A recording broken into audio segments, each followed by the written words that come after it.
Hello viewers, welcome to my YouTube channel learn with Joy. তো আজকের ভিডিওতে আমি তোমাদের সাথে তৃতীয় শ্রেণীর দ্বিতীয় পর্যায়ক্রমিক মূল্যায়ন 2025 সালের গণিতের প্রশ্নপত্র নিয়ে আলোচনা করব। তো তোমাদের সেকেন্ড ইউনিট টেস্ট পরীক্ষা হবে 30 নম্বরের এবং সময় দেবে হচ্ছে 1 ঘন্টা। আর এই ভিডিওটা আমি তোমাদের নতুন যে নম্বর বিভাজন হলিস্টিক কার্ড অনুসারে বানিয়েছি। আর এই ভিডিওতে তোমাদের সঙ্গে একটা নমুনা প্রশ্নপত্র সেট পুরো উত্তর সহ কিন্তু দেব। তাই তোমরা যে প্রশ্নগুলো দিচ্ছি সেগুলো তোমরা ভালো করে খাতাতে টুকে নেবে, কারণ এখান থেকে পরীক্ষা আসার সম্ভাবনা কিন্তু প্রবল। তো মেন ভিডিও শুরু করার আগে তোমাদের বলে দিই, তোমরা যদি আমার YouTube channel learn with Joy subscribe না করে থাকো, সাবস্ক্রাইব করে পাশের যে বেল আইকন আছে সেটা টিপে নোটিফিকেশানটাকে অল করে দেবে। তাহলে আমি যখনই নতুন নতুন ভিডিও ছাড়বো তোমাদের কাছে সবার প্রথম নোটিফিকেশান চলে যাবে। আর এই ভিডিওটা তোমরা বেশি বেশি করে তোমাদের বন্ধুদের সঙ্গে কিন্তু হোয়াটসঅ্যাপে শেয়ার করে দেবো। ওকে, তো চলো মেন ভিডিও শুরু করি। তো দেখতে পাচ্ছ শূন্যস্থান পূরণ করো। তো প্রথমেরটা বলছে কি, এই চিত্রটিতে বাহুর সংখ্যা থাকে। এই চিত্রটিতে বাহুর সংখ্যা 1টা 2টো 3টে 4টে 5টা 6টা। তো এইভাবে গুনে গুনে তোমরা ছবি দিলে বাহুর সংখ্যা বলে দিতে পারবে 6টি। তারপর এটা দেখো বলছে এই চিত্রটি কি, এটা একটা আয়তক্ষেত্র। এটা কি, এটা আয়তক্ষেত্র এবং এমন যদি চিত্র দেয় সেটা হবে বর্গক্ষেত্র, 4টে বাহু সমান থাকলে। আর 18 থেকে 3 বিয়োগ যায় কতবার? 18 থেকে 3 দেখো, যদি বলে কতবার বিয়োগ যায় তাহলে আমরা ভাগ দেব, ভাগ। তো 3কে 18 দিয়ে ভাগ করলে, 18কে 3 দিয়ে ভাগ করলে 3 6 18, অর্থাৎ 6 বার ভাগ যাচ্ছে। যে কবার ভাগ যাবে অর্থাৎ সে কবার বিয়োগ যাবে। ওকে, অর্থাৎ 6 হয়েছে তাহলে 6 বারই ভাগ যাবে, বিয়োগ যাবে। এবার গেলে করতে হয়। এবারে বলছে 6 বার 7 ঘর লাফালে পাওয়া যায়। তো এমন যদি ঘর লাফানো বলে তাহলে গুণ করে দিতে হবে, তাহলে 6 7টা 42, তো উত্তর হয়ে যাবে 42। এরপরে দেখা বলছে কোনো সংখ্যাকে 2 দিয়ে ভাগ করলে ভাগশেষ থাকবে। ভাগশেষ সবসময় যত দিয়ে ভাগ করবো তার থেকে কম সংখ্যা থাকবে, অর্থাৎ 2 এর কম কি 0 আর 1, তো 0 আর 1ই থাকবে। যদি বলতো 3 দিয়ে ভাগ করলে ভাগশেষ করে থাকবে, 3 দিয়ে করলে 0 1 আর 2 থাকতো। এরপরে 7 জোড়া মোজা সমান সমান কত জোড়া মোজা? 7 জোড়া সমান সমান কতটি মোজা? জোড়া মানে 2, 1 জোড়া মানে 2টি, অর্থাৎ 7 জোড়া মানে 7 গুণ 2 14টি। এরপরে বিজোড় সংখ্যার ক্ষেত্রে এককের ঘরের অঙ্ক হবে। বিজোড় সংখ্যার ক্ষেত্রে এককের ঘরের অঙ্ক কত হয়? 1 3 5 7 9 হয়। 1 3 5 7 9। ওকে, 1 3 5 7 9 একটা হয়।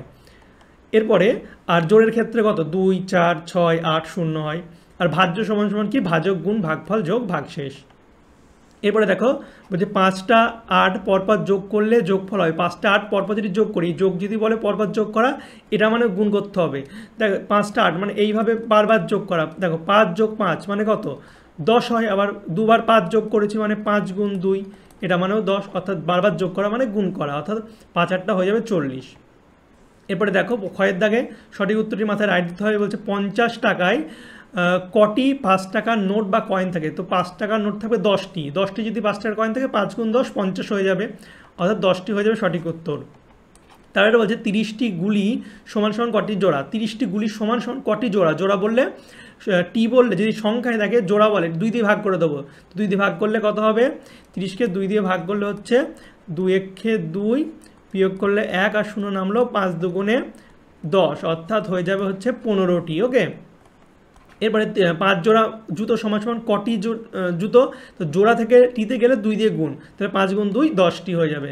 তারপর একটা হচ্ছে ভাজক অপেক্ষা ভাগশেষ। দেখো ভাজক অপেক্ষা একটু আগে বললাম, ভাজক অপেক্ষা ভাগশেষ সবসময় কী হবে? সবসময় ছোট হয়। ঠিক আছে, এই যে আমরা ভাজক দিয়ে ভাগ করছি, এই ভাগশেষ যেটা থাকে, এই দেখো 1 নামলো এখানটা, এটা সবসময় কী হবে? ছোট হয় ভাজকের থেকে।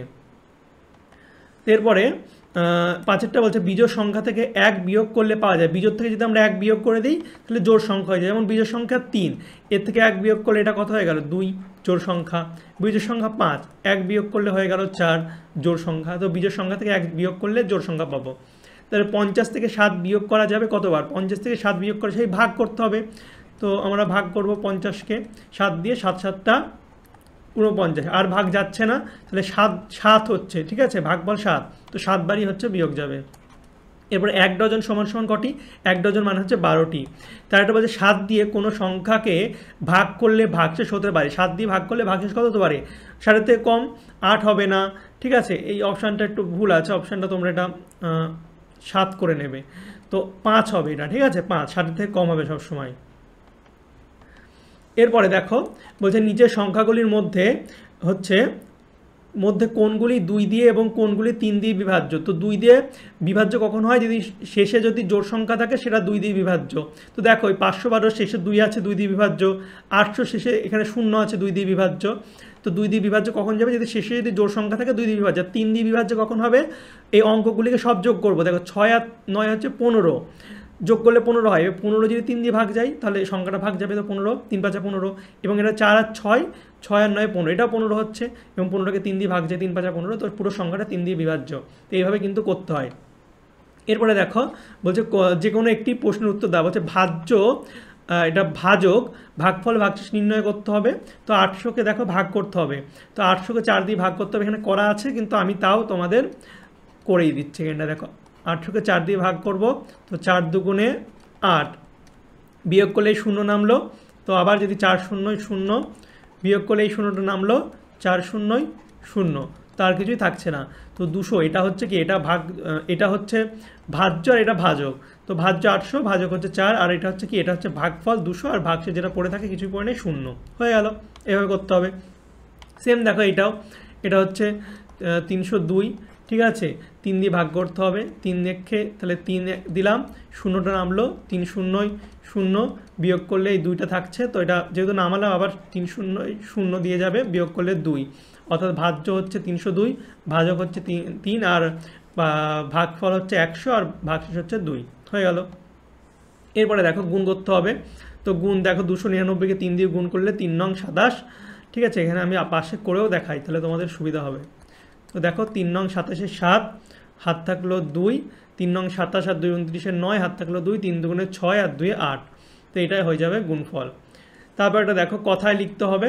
তো বলছে আমার কাছে 80 টাকা 50 পয়সা আছে, আমি 14 টাকার খাতা ও 3 টাকা 50 পয়সা পেন্সিল কিনেছি, আমার কাছে কত টাকা আছে। তো কী কিনলাম দেখি, মোট খরচ কত করলাম, 14 টাকা আর হচ্ছে 3 টাকা 50 পয়সা, যদি যোগ করলে হয়ে যাবে 0 0 0 5, আর 14 আর 3 হচ্ছে 4 আর 3 7, আর 1 17 টাকা 50 পয়সা টোটাল খরচ করেছি। ছিল হচ্ছে 80 টাকা, এটা থেকে বিয়োগ করবো তাহলে অবশিষ্ট পেয়ে যাবো। তাহলে 80 থেকে 14, 80 টাকা 50 পয়সা থেকে 14 টাকা 50 পয়সা বিয়োগ করবো, সরি 14 এটা হবে 17। তো 17 টাকা 50 পয়সা বিয়োগ করবো, তাহলে 0 থেকে 0 বিয়োগ করলে 0, 5 থেকে 5 বিয়োগ করলে 0, আর এখানে যেহেতু 0 আছে তো 10 ধরলে 10 থেকে 7 বিয়োগ করলে 3, আর এখানে 1 চলে আসলো, মানে 1 আর 1 2, তাহলে 8 থেকে 2 বিয়োগ করলে 6, তো 63 টাকা হয়ে যাবে। এটা হয়ে গেল এটা।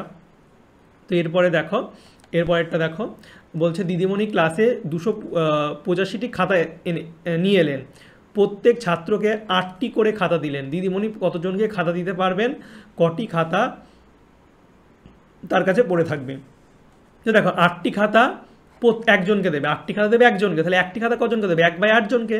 তাহলে 285 খাতা কতজনকে দেবে, তাহলে কত, 1/8 গুণ 285, মানে হচ্ছে 1/8 গুণ 285, মানে 8/285, 8 ভাগ 285। তো 285কে যদি আমরা 8 দিয়ে ভাগ করি তাহলে হয়ে যাবে। তো দেখো 3 8টা প্রথমে 24 হলো, তো 24, 8 থেকে 4 বিয়োগ করে 4, এটা এখানে হবে। তো আমি এখানে করে দেখাই ভাগটা ওখানে একটু টাইপিং মিস্টেক হয়ে গেছে। দেখো 3 8টা 24, বিয়োগ করলে 4, আর এখানে 5 নামলো। এরপরে হচ্ছে 5 8টা 40, বিয়োগ করলে 5। তো 35 জনকে কী করতে হবে, 35 জনকে খাতাটা দিতে পারবেন এবং 5টি খাতা পড়ে থাকবে। তো এইভাবে এই অঙ্কগুলো করতে হবে। এরপরে দেখো বলছে সুমিতা বাজারে গিয়ে 20 টাকা 50 পয়সা দিয়ে আলু নিলেন, এটা হবে না। 15 টাকা 25 পয়সা দিয়ে পেঁয়াজ কিনেছে, মাছ কিনেছে 20 টাকা 20 পয়সা দিয়ে। সুমিতা মোট কত টাকা বাজার করেছে, মোট কত টাকার বাজার করেছে, ঠিক আছে। তো দেখো, তো 20 টাকা 50 পয়সার আলু কিনেছে, 15 টাকা 25 পয়সার পেঁয়াজ কিনেছে, 20 টাকা 20 পয়সার মাছ কিনেছে, সব করে যোগ করে দেবো। তো 5 0 যোগ করলে 5, 5 আর 4 2 হচ্ছে 7, 7 আর 2 9, আর 5 আর 2 3, 3 আর 2 5। তো এটা হয়ে গেল। তো সুমিতা 55 টাকা 95 টাকার বাজার করেছে। এরপর দেখো 4এরটা বলছে রথের মেলায় গিয়ে তুমি 71 টাকা 50 পয়সা খরচ করেছো, তোমার, এটা হবে না, তোমার দাদা 121 টাকা খরচ করেছে, কে বেশি খরচ করেছে, কে বেশি খরচ করেছে বিয়োগ দিতে হবে। তো আমার দাদা 121 টাকা খরচা করেছে 0 পয়সা, আর আমি খরচ করেছি 71 টাকা 50 পয়সা, বিয়োগ করে দেবো। তো 0 বিয়োগ করে 0, 10 থেকে 5 বিয়োগ করলে 5, এখানে 1 চলে আসলো, তাহলে 2। তো এখানটায় যেহেতু 2 নিচে 2 ওপরে হচ্ছে 1 আছে, তো 11 ধরে নিতে হবে। তো 11 থেকে 2 বিয়োগ করে 9, এখানে 1 চলে আসবে, আবার 8, তো 12 থেকে 8 বিয়োগ করলে হচ্ছে 4, তো 49 টাকা 50 পয়সা। দাদা বেশি খরচ করেছে, কত বেশি খরচ করেছে? 49 টাকা 50 পয়সা বেশি খরচ করেছে। তো এই ছিল তোমাদের ক্লাস 3-র সেকেন্ড ইউনিট টেস্টের গণিতের একটা নমুনা প্রশ্নপত্র। আমি তোমাদের ভালো ভালো প্রশ্নগুলো দিয়েছি যেগুলো পরীক্ষা আসতে পারে, ঠিক আছে? তো এই প্রশ্নগুলো তোমরা ভালো করে প্র্যাকটিস করবে, এই টাইপের প্রশ্ন কিন্তু তোমাদের পরীক্ষায় আসবে। আর আমি ক্লাস 3-র অন্যান্য সাবজেক্টেরও ভিডিও করে দিয়েছি, সেগুলো তোমরা না দেখে থাকলে দেখে নেবে, আমি ডিসক্রিপশন বক্সে লিঙ্ক দিয়ে দেবো। আর যারা যারা পিডিএফ কিনতে চাও তারা অবশ্যই আমার হোয়াটসঅ্যাপ আর টেলিগ্রাম চ্যানেলে যুক্ত হয়ে যাবে, নাম হচ্ছে লার্ন উইথ জয়, ডিসক্রিপশন বক্সে লিঙ্ক দেওয়া আছে। তো তোমরা আমাকে SMS করবে আমাকে হোয়াটসঅ্যাপে, ঠিক আছে? বাই পিডিএফ বলে ক্লাস আর সাবজেক্টটা লিখে দেবে, QR কোড দিয়ে দেবো, QR কোডে তোমরা 10 টাকা পেমেন্ট করবে, পিডিএফের দাম মাত্র 10 টাকা, 10 টাকা পেমেন্ট করলে তোমাদের পিডিএফ দিয়ে দেবো। তো যারা যারা পিডিএফ কিনতে চাও তারা আমাকে SMS করবে, ঠিক আছে? সবাই SMS করবে না, ওকে? তো চলো বাই, দেখা হবে তোমাদের সঙ্গে পরের একটা ভিডিওতে। Thank you for watching my videos.